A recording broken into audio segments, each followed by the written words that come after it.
you for coming to my channel, Prison POV. Shout out to the members of the channel. Shout out to the Point of View crew and Trip on This. I need to get back to my list of people who have showed love, because I've had John, Robert, Matt, some people show me love. Homeboy Ben Mac in the last couple of days. They need to be publicly thanked, home bizzle. So Trip on This. This video is Bulldogs in Bakersfield. Now I really want to just jump right into the stories, but I feel compelled to give you some background story, bro. So let's jump right into the background story. I fill you in just a tad, because you might say, what is a bulldog? A bulldog is a Hispanic gang from Fresno and outlying areas. They're just primarily right there, homeboy, combined to the geographical areas of Fresno and outlying cities. They don't go up north, they don't go down south, homeboy, as far as I knew. That's subject to change. You'll find out why soon. Hey, homeboy, Fresno Bulldogs.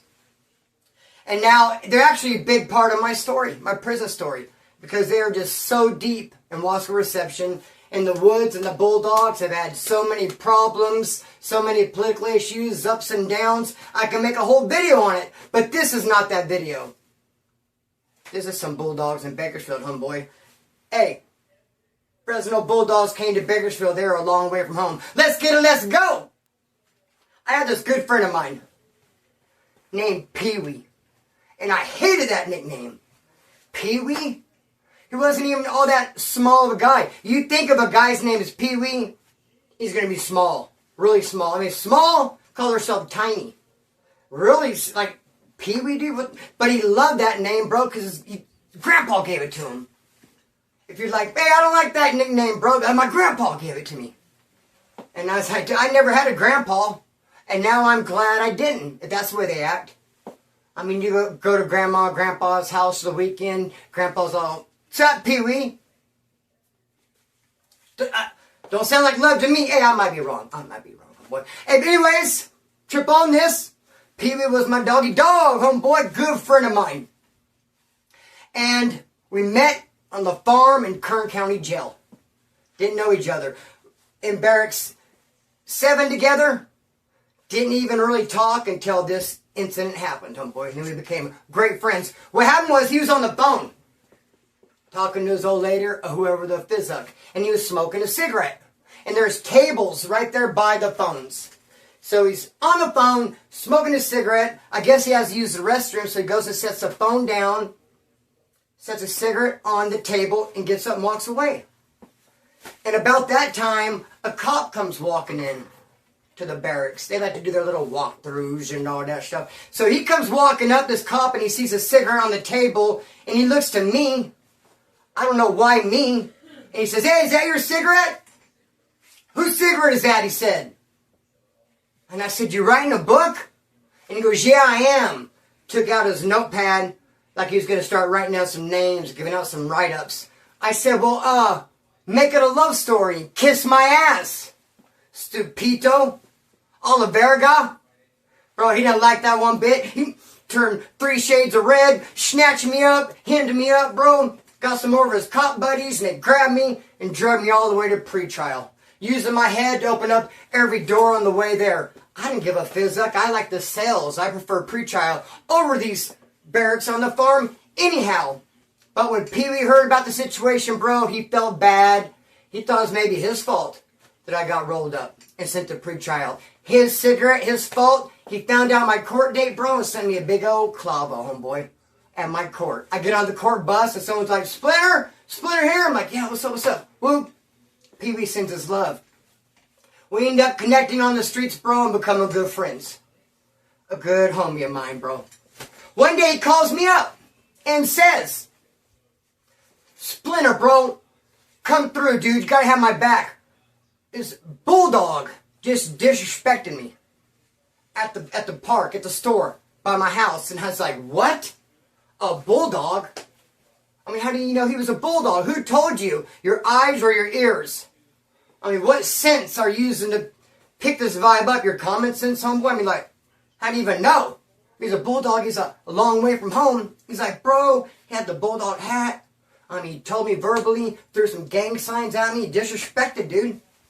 How far away are you, Splinter? And I said, I'm right here, I'll come by, bro. Went, picked Pee-wee up, went over to, he was walking to the park. I mean, he was walking to the store. This happened at the park on the way to the store.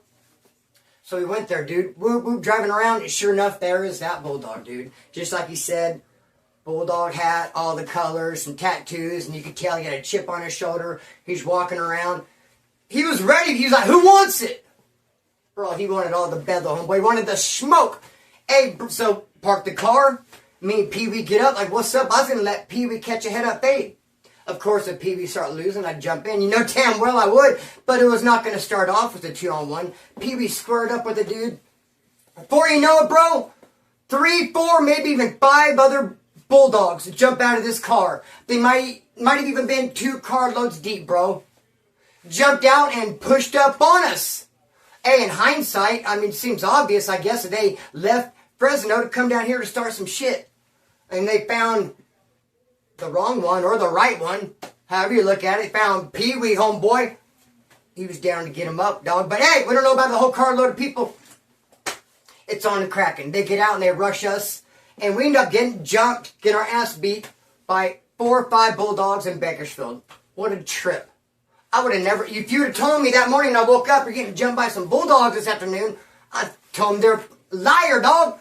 The craziest part about this experience, I've been jumped a lot. I've been in several different fights with different people, with homeboys. It's nothing new. But what's crazy about this is Pee-wee actually got stabbed. Just a little tiny little poke, bro. But I took way more of an ass beating. Way more. I had knots on my head the Boy Scouts couldn't untie.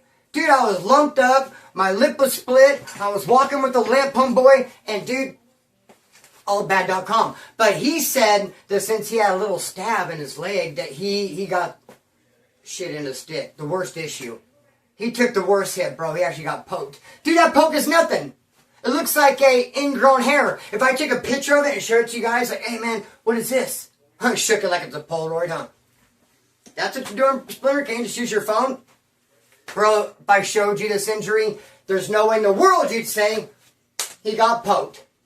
Looks like he picked it himself, homeboy. Hey, dog, but he literally thought that he took the worst issue because of me. And then we went to his pad, and then his old lady and his mom were there, and they started cleaning him up and taking care of him. And oh my God, they brought a cup with some liquor with a straw out of it, and then his old lady had like a fan, and then his sister came through, his bandaging. I'm like, what about me? No, like, you're fine. You just got beat up. He actually got stabbed. Give me a Anyways, hey, bro, trip out on this, dog. I hate being mad dogged. Cannot stand it, dude. I cannot stand to be mad dogged. Or you know, just give a dirty look. Or I don't like it when someone comes into a room and kind of like mad dogs the whole room. Just that whole high power hour, the tough talk, just the... Dude, I can't stand it. I take it personal. When I guess oftentimes I should not. I remember back in the day I had this homie. He named himself Leonardo.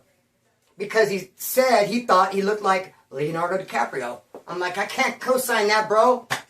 I can't confirm, but I can't deny.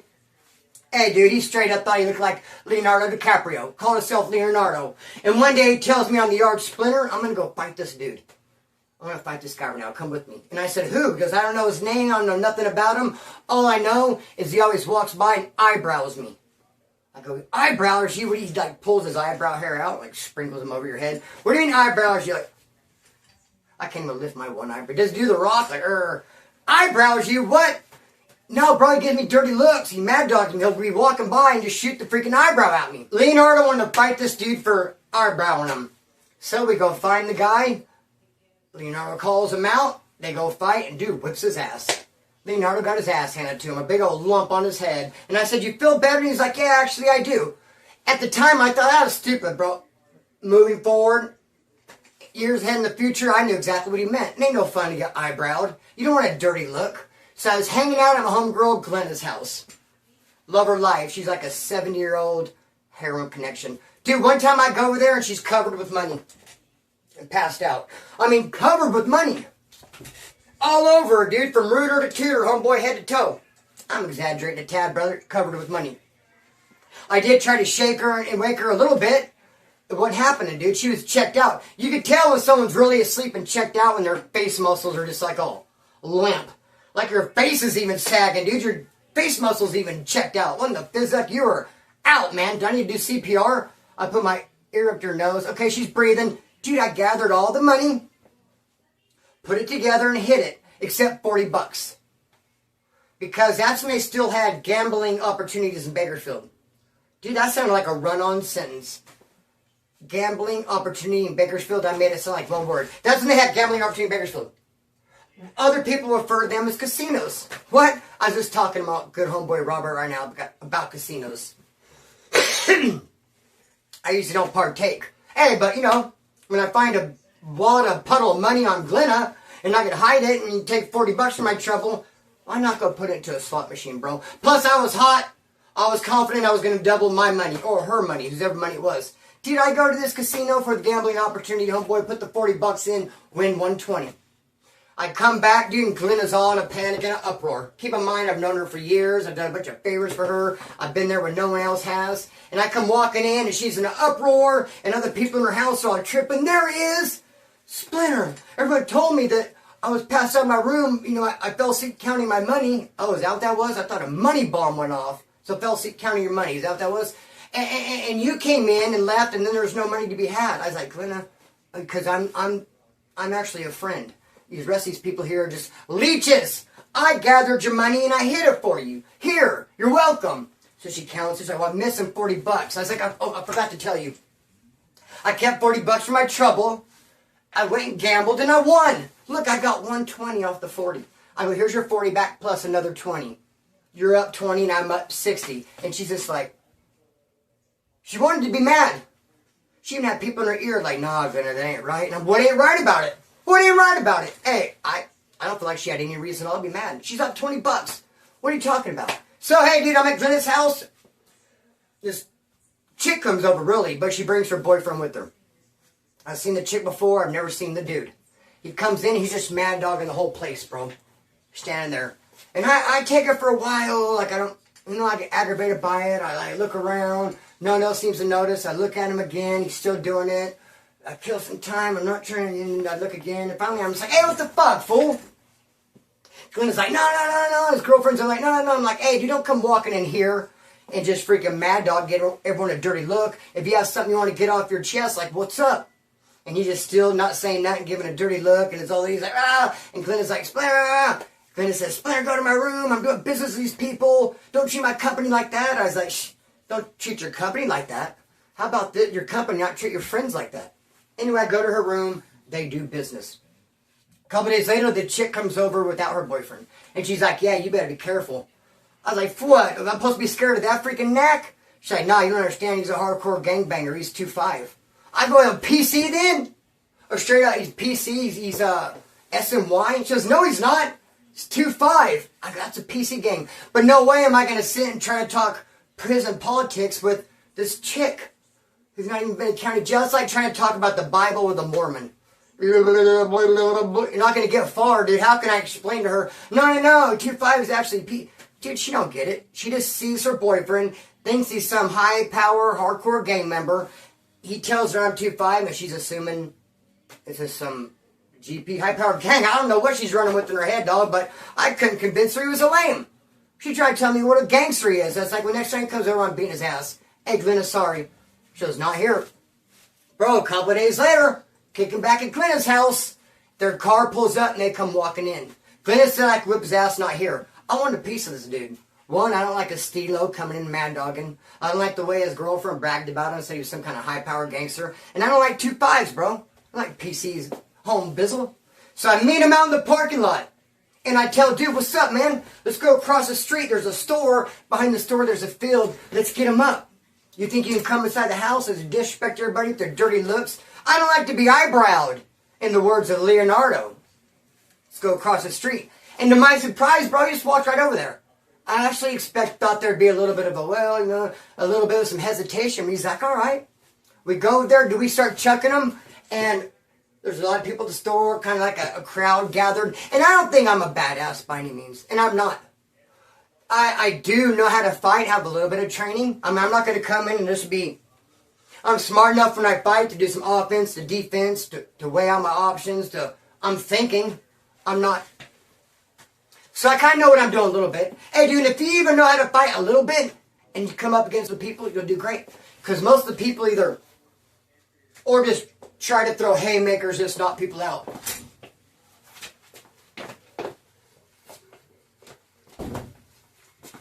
Or try to tackle you. Come on now.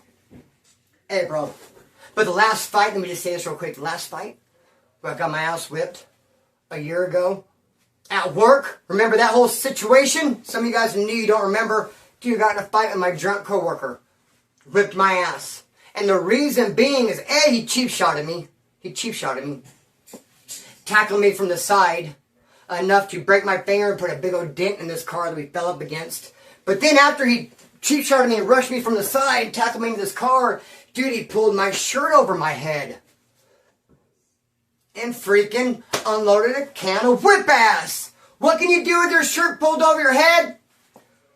Alex, what can you do with your shirt pulled over your head for 200? Nothing, bro. You could not do nothing.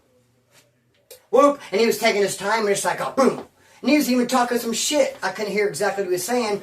But dude, bro, finally one of his punches got real solid and it actually dropped me to my knees.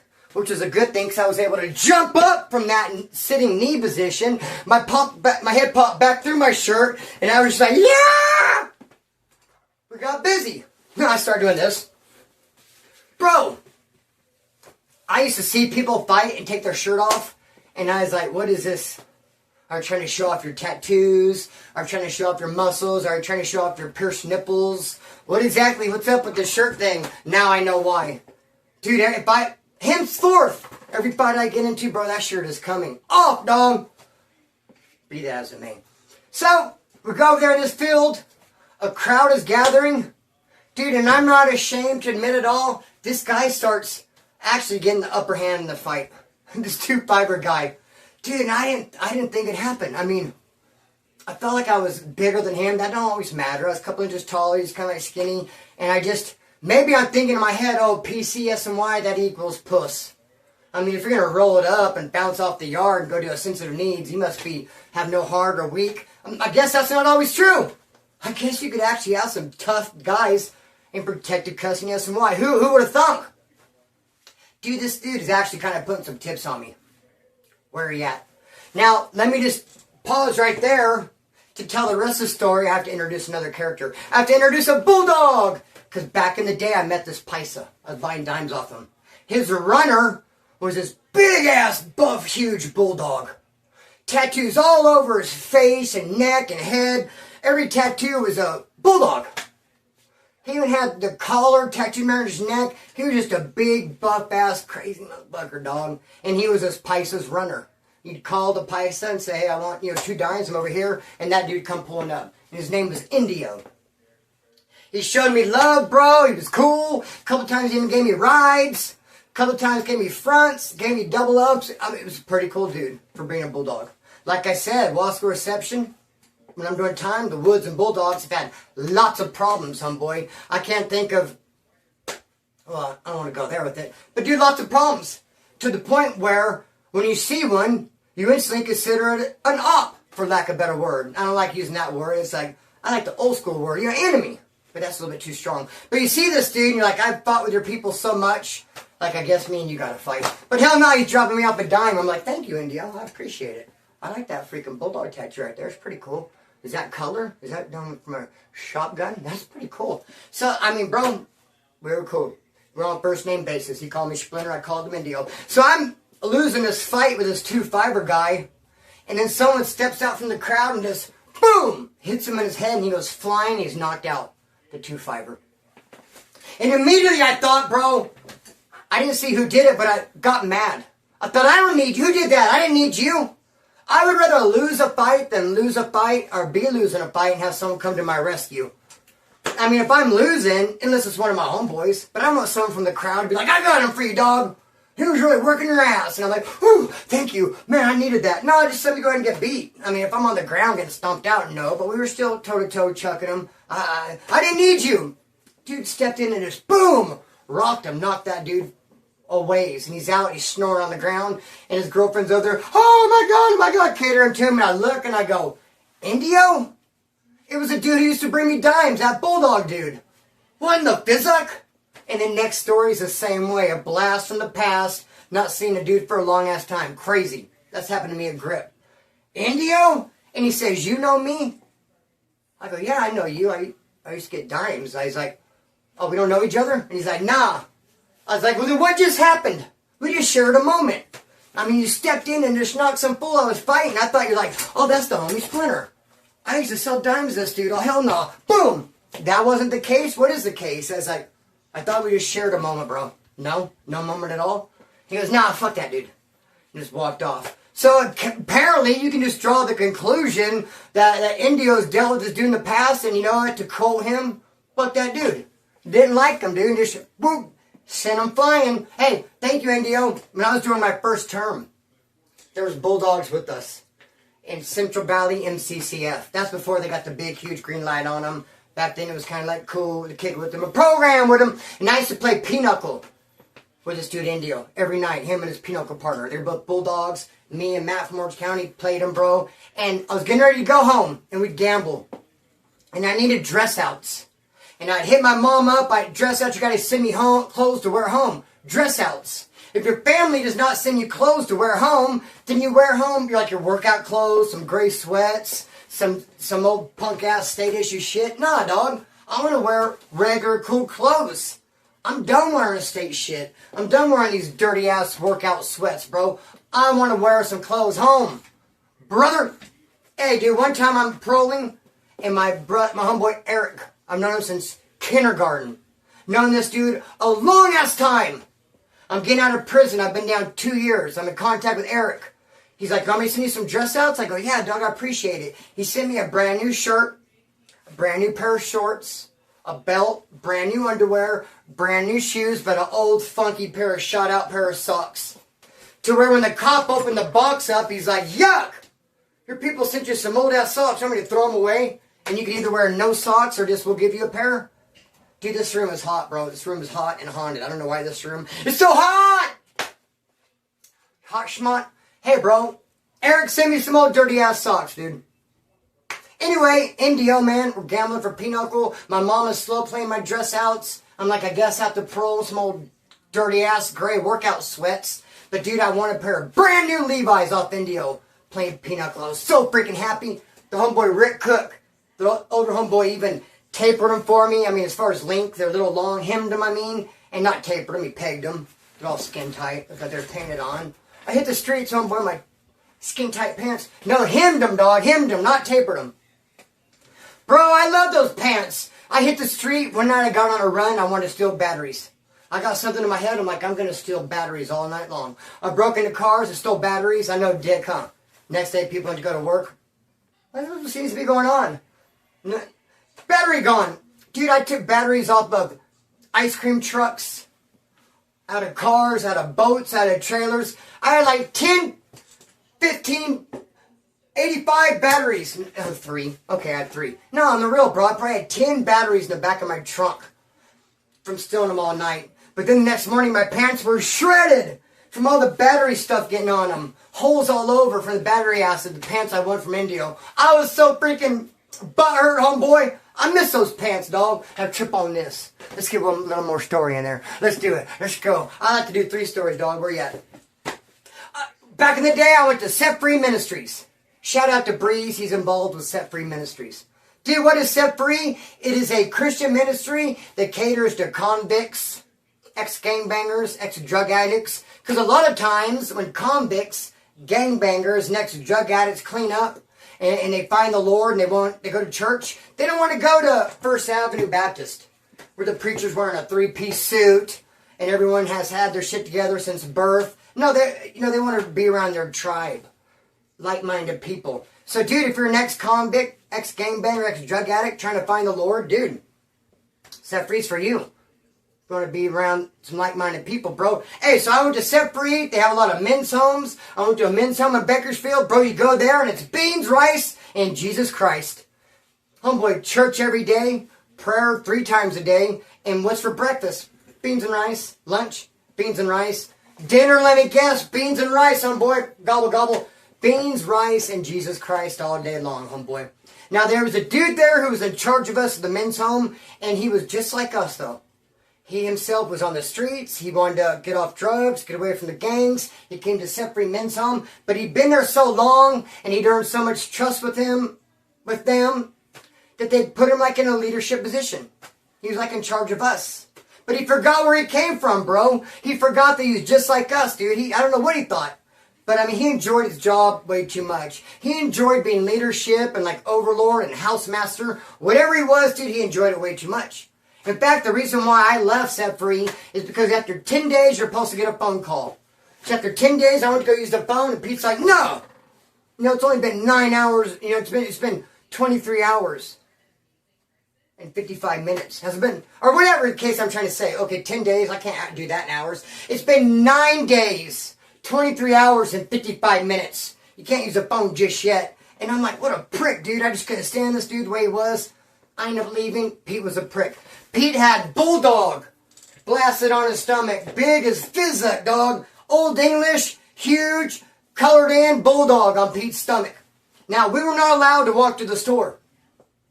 Just because you're in this men's home. But Pete can go.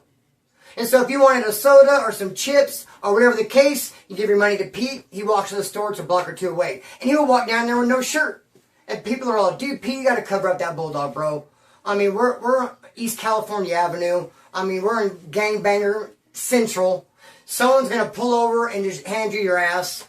I'm sure you had to have gotten honks and stuff so far. People aren't going to appreciate seeing a Bulldog walk down the street. Representing and flying his colors with the big old Bulldog, dude. You're going to have to, it's going to catch up to you. I'd quit doing it if I were you. We would tell him, nah, the Lord's got me. The Lord protects me. The Lord also said use wisdom. That is not wisdom. Hey, homeboy, 10 years later, since I saw Pete, maybe even 15, dude, long ass time, I'm going to a gas station over here off White Lane, pulling in to get some gas, and I see someone behind Fast Strip all beat up. Do you know where I'm going with this? You're a smart crew, homeboy. You guys know exactly where I'm going with this. I see some dude beat up behind Fast Strip. He's like in the fetal position. He's all curled up. His hair's messed up. And he knows like a little puddle of blood starting to gather from his nose. Dude, someone whipped his ass, dog. And I have empathy for people. I have sympathy for people. I care. And also I'm nosy. So I wanted to go see if he needs some help. And also to find out what in the Fizzuck happened. Someone taxed your ass. So I go walking up. Hey, bro, are you okay? And he looks up and it's Pete. And I go, Pete, no way, dude. What in the heck? And just like Indio, he's like, do I know you? Yeah, you know me, Pete. Remember from Set Free? You wouldn't let me use the phone after 10 days. You said it was 9 days, 23 hours, 57 minutes, and 14 seconds. Pete, I was like, what happened? He's like, these dudes jumped out the car and whipped my ass. And I was like, well, look, you don't have a shirt on, bro. You literally been walking around Bakersfield flying a Bulldog tattoo for 15 years now. Is this the first ass whipping you've gotten? He's like, yeah. I was like, but bro, it's long overdue.